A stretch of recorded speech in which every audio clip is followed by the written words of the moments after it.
மனிதர்களாக இருக்கிற நம்ம எல்லாருக்குள்ளேயும் அழுக, சிரிப்பு, கோபம், பொறாமை இது எல்லா உணர்ச்சிகளும் நமக்கு இருக்கத்தான் செய்யும். ஆனாலும் நம்ம மனசில் ஒரு கேள்வி வரும். நான் ஏன் இவ்வளோ உணர்ச்சி வசப்படுறேன் அப்படிங்கிற ஒரு கேள்வி நமக்குள்ளே வந்துக்கிட்டே இருக்கும்.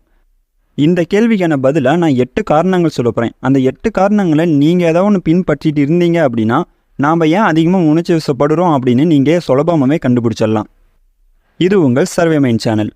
முதல் காரணம் மரபியல், அதாவது ஜெனட்டிக்ஸ்ன்னு சொல்லுவாங்க.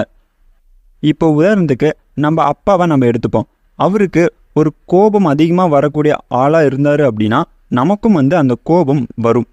அந்த கோபம் மட்டும் நமக்கு உணர்ச்சி வசம் ரொம்ப அதிகமாக இருக்கும், மற்றது கொஞ்சம் கம்மியாக இருக்கும். அதாவது நம்ம அப்பா அம்மாவுக்கு எந்த மாதிரி உணர்ச்சிகள் ரொம்ப அதிகமாக இருக்கோ அந்த உணர்ச்சிகள் நமக்கு வரும். இதனாலேயும் நம்ம உணர்ச்சி வசப்படுறதுக்கு ஒரு காரணமாக அமையுது. ரெண்டாவது காரணம் தூக்கமின்மை. ஒரு மனிதருக்கு 7லிருந்து 8 மணி நேரம் வரைக்கும் தூக்கம்ங்கிறது ரொம்ப அவசியம். ஆனால் அவ்வளோ நேரம் தூக்கத்தை நம்ம பெறுறோமா அப்படின்னு கேட்டால் அது உங்களுக்கு தான் தெரியும். சில பேருக்கு வேலையில் கொஞ்சம் பிஸியாக இருப்பாங்க, இல்லைன்னா சில பேர் படிக்கிறவங்க இருப்பாங்க, அவங்களாம் கொஞ்சம் லேட்டாக தான் தூங்குவாங்க. இதை தாண்டி மற்ற காரணங்களாலும் சரியாக தூக்கம் இல்லாமல் இருப்பாங்க. இப்படி சரியாக நம்ம தூக்கம் இல்லாமல் இருக்கிறதுனால நாம் எப்பயுமே ஒரு சோர்வோடு இருப்போம்.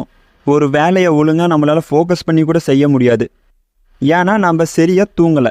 எப்போ ஒரு மனிதர் சரியான நேரத்துக்கு தூங்காமல் இருக்காங்களோ அவங்களுக்கெல்லாம் பார்த்திங்கன்னா உணர்ச்சி வசம் ரொம்பவே அதிகமாக ஏற்படும் அப்படின்னு சொல்கிறாங்க. மூன்றாவது காரணம் என்னென்னு பார்த்தீங்கன்னா மோசமான உணவு. இப்போ இருக்கிற காலத்தில் ஒரு சில பேர் ஆரோக்கியமான உணவே சரியாக சாப்பிட்றதில்ல. இப்படி ஆரோக்கியமான உணவு நம்ம சாப்பிடாமல் இருக்கும்போது நமக்கு பல நோய்கள் ஏற்படும். இப்படி மோசமான உணவுகளை சாப்பிட்டு நம்ம ஆரோக்கியம் இல்லாமல் இருந்தோம்னா அப்பையும் நமக்கு உணர்ச்சி வசம் ரொம்ப அதிகமாக ஏற்படும் அப்படின்னு சொல்கிறாங்க. அடுத்தது 4வது காரணம் என்னென்னு பார்த்தீங்கன்னா சரியாக தண்ணீர் குடிக்காதது. ஒரு நாளைக்கு 2 லிட்டர் தண்ணியாச்சும் கண்டிப்பாக நம்ம எல்லாருமே குடிச்சே ஆகணும். ஆனால் நம்ம எத்தனை பேர் குடிக்கிறோம்? நாம் சரியாக தண்ணீர் குடிக்காமல் இருக்கிறதுனாலையும் இந்த உணர்ச்சி வசம் அதிகமாக ஏற்படும் அப்படின்னு சொல்கிறாங்க. அடுத்தது 5வது காரணம் என்னென்னு பார்த்தீங்கன்னா உடற்பயிற்சி இல்லாதது. இப்போது நிறைய பேர் கம்ப்யூட்டரில் வேலை செய்கிறாங்க, அதுவும் ஒரே இடத்துல உக்காந்துக்கிட்டு நிறைய பேர் வேலை செய்கிறாங்க.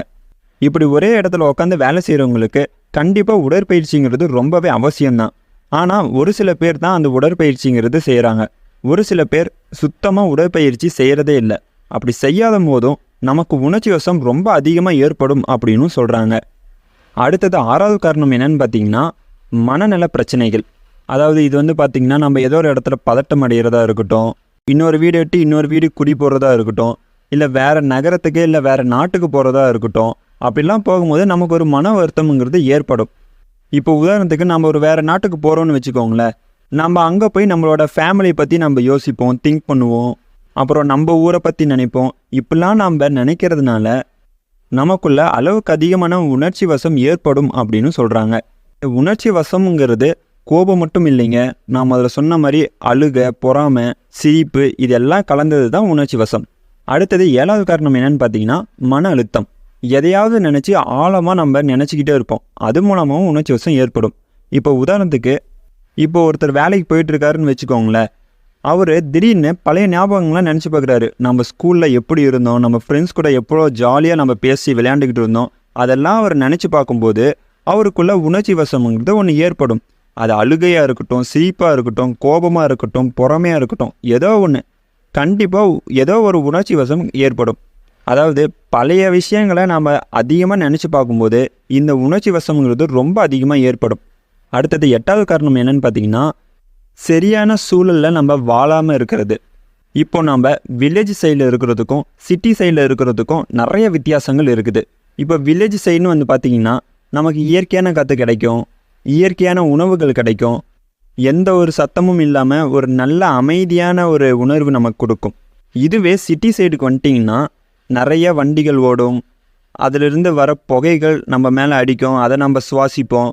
ஆரோக்கியமான உணவுகள் கூட நமக்கு கிடைக்காம போகும். இது மூலமாக கூட நமக்கு பல நோய்கள் வரும். சில இயற்கையான விஷயங்கள் நமக்கு கிடைக்காம இருக்கும்போதும் நமக்கு உணர்ச்சி வசம் ரொம்பவே அதிகமாக ஏற்படும் அப்படின்னு சொல்கிறாங்க.